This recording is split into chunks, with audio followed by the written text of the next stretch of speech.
Joining us now are Sid Barron, the chairman of 100 Black Men of Atlanta, and Aaron Swain, the chairman-elect of the organization. Thank you both so much for being here in studio with us. No, thank you for having us. It's great to be here. It's great to be here. So can you all tell me a little bit about the 100 Black Men of Atlanta? Well, just a little historical background. The 100 Black Men of America was actually formed years ago. In 1963, the future mayor of New York, David Dinkins, brought together a group of civic leaders, business people, folks of influence in the Black community to start the organization. And in 1986, it was formally incorporated here in Atlanta. So the 100 Black Men of America, our parent organization, is based here in Atlanta. And then in 1986, Nathaniel Goldston brought together 18 of his friends, same civic leaders, business people, folks of influence, to start 100 Black Men of Atlanta here in Atlanta with 18 members. And we've now grown to over 265 members, roughly. Yes. Yeah, and we couldn't be happier with the organization. Am I correct in saying Mayor Andre Dickens is a member? Every mayor since Maynard Jackson has been a member. Wow. And our 61st mayor of Atlanta, Andre Dickens, is our member in our 2024 class. So yes, he's a member. That's awesome. Yes. Can you talk to me a little bit about the work and the impact the organization has on Atlanta? Sure. I think Aaron. Yeah, sure. I would say that we operate on 4 pillars of service. The first pillar of service is education. So we spend time at several high schools and middle schools here in Atlanta. Our number one and most prominent one being the best academy at the time, it's W. George Jr. Middle School and High School. We spend a lot of our time focused on youth development and education. Our other pillar is health and wellness. You may have known about our 5K we just had a few months ago. We also do health seminars, health screening for the community at large in our health and wellness area. We also do economic empowerment for our members and for the community as well. So we do a lot of work surrounded around what we consider our pillars. Mentorship, the last one, being our most dominant pillar that we actually have. Yeah. Mentoring young people is what we do, and it's our main focus in the community. And speaking of young people, at least young adults, you all have an auxiliary of 100 Black Men of Atlanta, the Emerging 100 as well. We do. We actually have 2 auxiliaries. We have the Emerging, which are young professionals, 25 to 35, that serve just under the 100, and they're male only.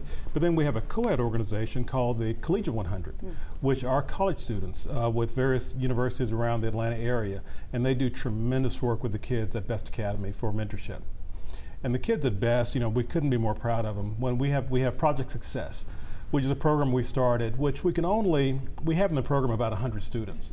But to give you the impact of those 100 students, we know that the graduation rate for Atlanta Public Schools is not where any of us wanted. We wanted to be much higher.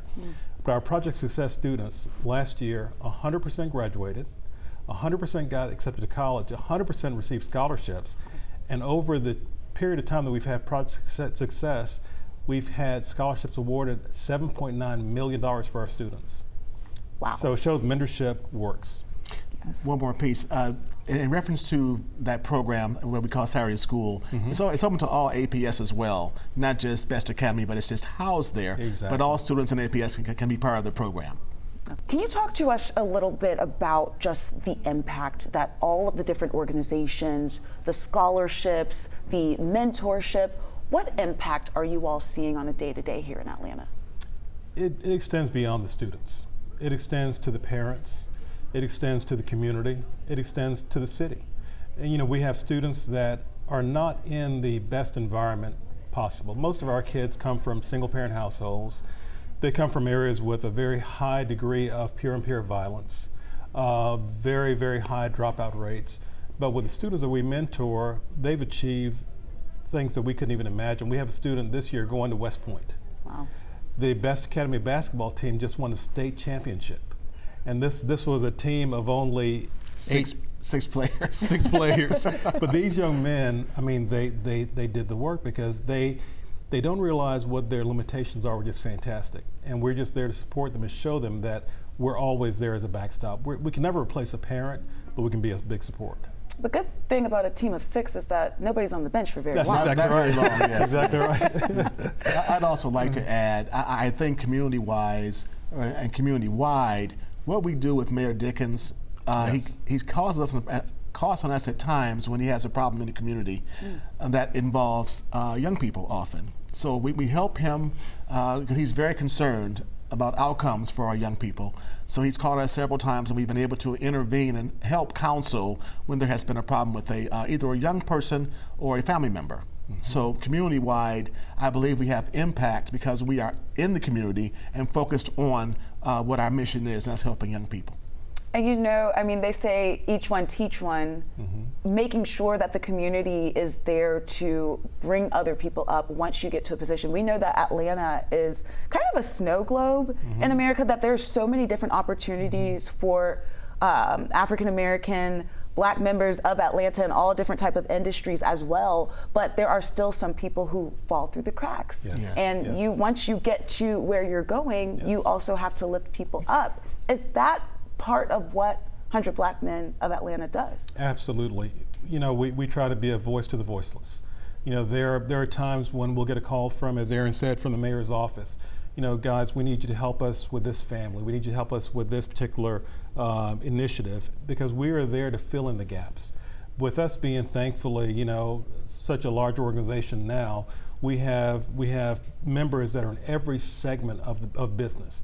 And if we need someone that we need in the insurance business, someone in automotive, someone in residential, we can find someone to help fill in those gaps. Yeah. I think also our founders chose the poor zip code 30318 to be impactful and do work in that neighborhood. That was very intentional. They wanted to have their influence be with the most needed to be served families in our community. So they chose that zip code because they knew they could have the most impact and it needed the most work. I want to talk about the leadership. Mr. Barron, you will soon be passing the torch to Mr. Swain. Yes. What were your top priorities as you held office, because you're still in office right now? Yes, yes. What work still needs to be done as that torch is being passed over to Mr. Swain? The work never ends. The work never ends. We always like to say that, we're still just a work in process with the kids and with everything we do. We're a volunteer organization. We are a nonprofit.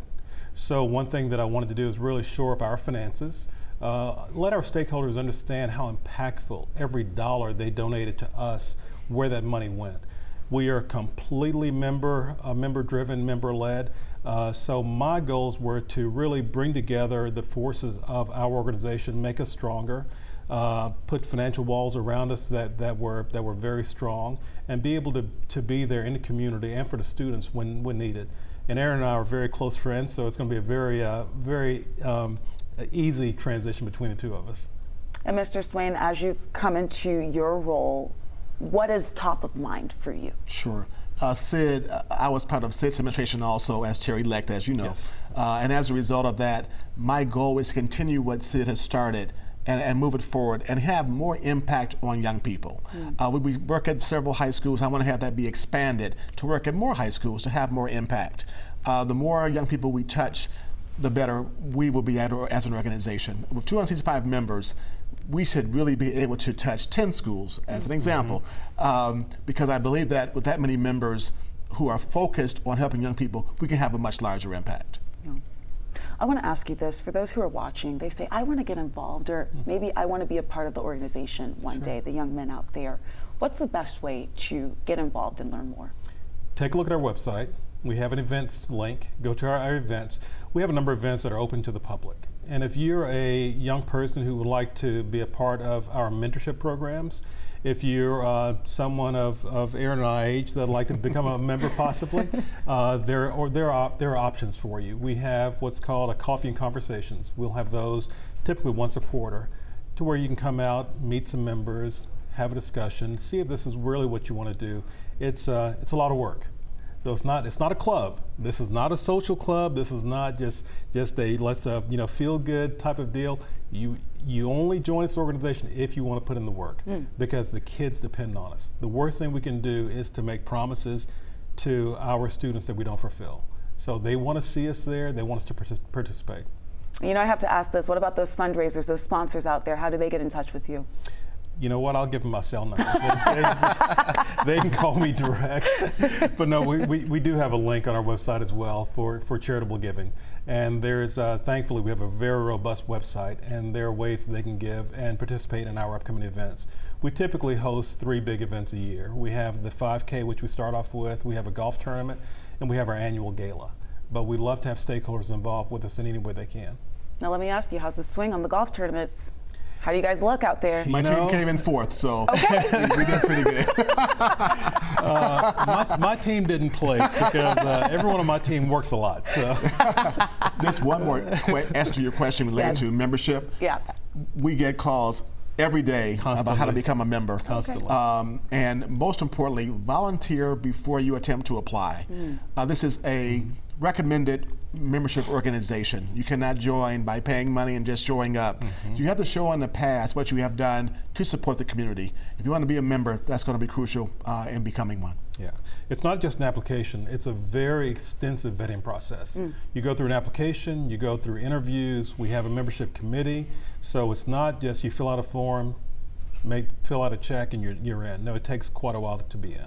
You got to show the work before you do the work. It's a big commitment. Yeah. It's our only indicator that you will in fact do the work when you join. Yeah. You got to vet properly. It's for the babies. You got to make sure to lift them up.